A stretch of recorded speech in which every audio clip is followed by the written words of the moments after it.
There are three types of communications defined by FINRA. They are correspondence, institutional communications, and retail communications. And the FINRA retail communications, you also have other subcategories that I will explain further.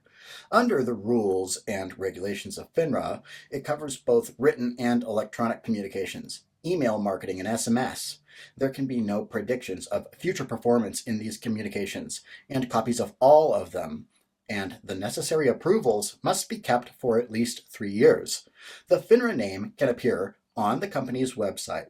However, FINRA has some strict rules about how its name may be used. The use of the FINRA name can say that the firm is a member of FINRA, but not the individual broker. The use of the FINRA name cannot suggest endorsement or approval of the firm. And the FINRA name must be always in a smaller type size than that of the firm. Now, let's look at each type of communication in detail. Let's start with correspondence. Correspondence is defined as any communication distributed or made available to 25 or fewer retail investors existing or prospective within any 30 calendar day period. No principal pre-approval is necessary as long as the firm has a correspondence compliance program in place. It does not have to be filed with FINRA.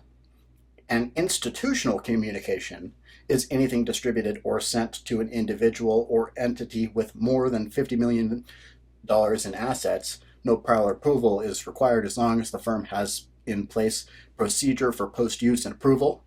And institutional communication does not have to be filed with FINRA. It's not as strictly regulated. Institution is like kind of who cares, but retail communication is anything made available or distributed to an entity or individual with less than $50 million in assets. This communication is distributed to more than 25 people within a 30 calendar day period. And retail communications must be pre-approved by a principal of the firm. There are 4 types of retail communications, and you need to know the definition of each of these. The first is advertising.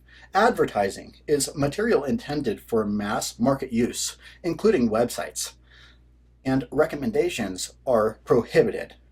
The next type of retail communication is sales literature. This is distributed to a specific audience, such as a forum letter about an investment or a password-protected website. Sales literature can contain recommendations. The next type of retail communication is independently prepared reprints. Let's look at that definition. An independently prepared reprint is issued by a publisher that is not affiliated with a FINRA member, and the report is not commissioned by the member.